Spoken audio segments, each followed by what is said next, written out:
Ֆիլմը սկսվում է Ջեննայով։ Նա և նրա նշանած Ջեյմին գիշերը մեքենա էին վարում, երբ նրանք ընկան ավտովթարի մեջ։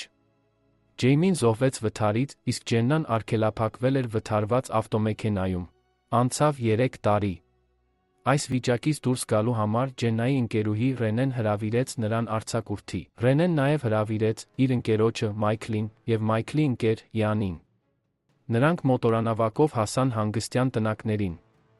Դրանց տերը Յանի հորեղբայրն էր, Ուեյդին։ Երեկոյան խումբը ընթրում էր։ Զրույցը հիշեցնում էր Ջեննայի անցյալի ողբերգությունը, նա դեռ չէր ապաքինվել։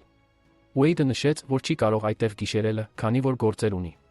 Ջեննան աննկատ գնաց իր սենյակ, դիտավորյալ թողեց իր հանգստացնող դեղամիջոցը սեղանին, առանց այն ընդունելու։ Ընթրիքից հետո ընկերները հայտնաբերեցին սաունա, որը Ուեյդին էր։ Նրանք հագան լողազգեստներ և մտան սաունա։ Սկզբում նրանք վայելում էին շոկը, ապա դուրս վազում և ցատկում լիճը։ Մայքլը, հարբած և թմրած, սկսեց անպատշաճ վարվել Ռենեի հետ սաունայում։ Ռենեն անմիջապես հրեց նրան և հանդիմանեց։ Մայքլը դուրս եկավ սաունայից, բայց հարբած վիճակում չհասկանալով թե ինչ է անում, սաունայի դուռը խցանեց։ Երեքը ներսում չէին կարողանում դուրս գալ։ Մայքլը ամբողջովին անտեղյակ, թե ինչ էր կատարվել, թմրած քնած էր։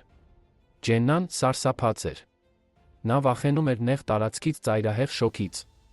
Նա իրեն լիովին անհույս էր զգում։ Նա սկսեց գոռալ, աղաչելով Յանին բացել դուռը։ Ռենեն նյարդայնացավ, հարձակվեց նրա վրա։ Նա հարցրեց, թե արդյոք Ջեննան այդ օրը դեղորայք էր ընդունել։ Ջեննան խոստովանեց, որ չի ընդունել, ցանկանալով փորձել ապրել առանց հաբերի։ Ռենեն ծաղրեց նրան։ Յանը փորձեց դուռը բացել, բայց ապարդյուն։ Ռենեն բարկացավ և սկսեց կանչել Մայքլին, մտածելով, որ դա կատակ է։ Շոկը շարունակում էր ուժգնանալ։ Յանը սկսեց հանգստացնել երկար ժամանակ գոռացող Ռենեին։ Եվ եթե Մայքլն դիտմամբ դա արած լիներ, նա ի վերջո կվերադառնար դուռը բացելու։ Ջերմաստիճանը շարունակում էր բարձրանալ, նրանք գլխապտույտ և սրտխառնոց զգացին։ Յանը նկատեց պատին տեղադրված ավտոմատ ջերմաստիճանի կարգավորիչ։ Այն տաքացավ մինչ սահմանված ջերմաստիճանը, ապա ավտոմատ կերպով անջատվեց։ Ռենեն ուզում էր կոտրել այն, բայց Յանը չթողեց։ Դրա ոչնչացումը կարող է գերտաքացնել սաունան և մի քանի րոպեում կենդանի եփել նրանց։ Ռենեն փայտե գդալով սկսեց հարվածել պատուհանին։ Յանը քարերը սառեցրեց, ջրով օգտագործեց դրանք, ապակուն հարվածելու համար։ Նրա ձեռքերը արյունոտվեցին։ Պատուհանը կոտրվեց։ Ռենեն վազեց պատուհանի մոտ, թար մոտ շնչելու, գոռալով Մայքլին, որ դուռը բացի, բայց ապարդյուն։ Հյուծված երեքով ընկան հատակին։ Հանկարծ իրավիճակը վատացավ։ Ջեռուցման համակարգը հայտնաբերեց ջերմաստիճանի անկում և միացավ գերտաքացման ռեժիմ։ Ջերմությունը սկսեց բարձրանալ։ Դարձավ անտանելի։ Յանը լոգանքի սրբիչը պտտեցրեց պարանի պես և քար կապեց ծայրին։ Նա պարանը սկսեց ճոճել, հուսալով հեռացնել դուռը փակող խոչընդոտը։ Չնայած բոլոր ջանքերին չստացվեց։ Հանկարծ Յանը նկատեց լամպը։ Նա մտածեց ստեղծել կարճ միացում։ Եթե լույսը մարեր, ջեռուցիչը նույնպես կանջատվեր։ Յանը թաց սրբիչը սեղմեց լամպին, սուր կայծ եղավ, բարձր ձայնով պայթոց։ Նա ուժեղ նետվեց գետնին։ Սենյակը լիովին մթնեց, ջեռուցիչը շարունակում էր աշխատել։ Մահվան շեմին Ռենեն հանկարծ հիշեց Ջեննայի հետ անցկացրած լավ ժամանակները։ Զրույցի ընթացքում երկուսը կիսվում էին մանկության հիշողություններով, նույնիսկ ապագա ամուսնության իրենց ծրագրերով։ Աստիճանաբար նրանք հաշտվեցին։ Հանկարծ Յանը դրսում լսեց Ուեյդի շան Բոյի հաչոցը։ Երեքը սկսեցին բարձրաձայն գոռալ, փորձելով գրավել Բոյի ուշադրությունը։ Ուեյդը մոտակայքում էր։ Նա նկատեց Բոյի տարօրինակ վարքագիծը, բայց փոխանակ ներսը ստուգելու, նա նստեց իր բեռնատարը և հեռացավ։ Բոն անդադար հաչում էր։ Սկզբում Ուեյդը մտածեց շրջվել, բայց հետո հանդիպեց Մայքլին, որը վերջապես սթափվել էր։ Մայքլը շնորհակալություն հայտնեց Ուեյդին մարիխուանայի համար։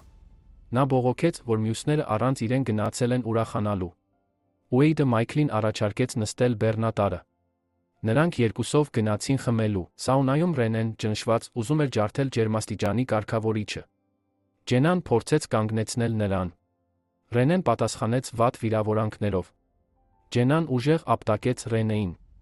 Ռենեն անգիտակից ընկավ։ Նա արյունահոսում էր, և ծայրահեղ շոկի մեջ նրա արյան շրջանառությունը արագանում էր։ Հուսահատության մեջ Ջեննան վերցրեց մի քար, ջարդեց ջերմաստիճանի կարգավորիչը։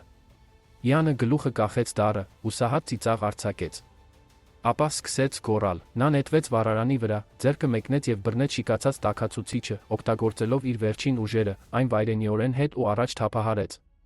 Ջեռուցիչը պայթեց, սաունայի դուռը բացվեց։ Ջեննան դուրս գալով վերցրեց սառը ջրի շիշը խմեց այն, բայց դա միայն Ջեննայի երևակայությունն էր։ Իրավիճակը հիմա ավելի վատ էր։ Յանը անշարժ ընկած էր հատակին։ Նա կոտրել էր գազի վառարանը։ Գազը լցվում էր սենյակը։ Ջեննան Ռենեին տարավ պատուհանի մոտ, որ կարողանա շնչել։ Այնուհետև նա սաունայում գտավ արտահոսող գազի խողովակը, խցանեց այն փայտով։ Այդ ժամանակ Ուեյդը և Մայքլը վերադարձել էին, բայց Մայքլը շատ հարբած էր և համարյա անգիտակից։ Ուեյդը նկատեց, որ ինչ-որ բան այն չէ։ Երեքն էլ վերջապես դուրս եկան դժոխային սաունայից։ Ջեննան Ռենեն ողջ մնացին, իսկ Յանի կյանքը այնտեղ ավարտվեց։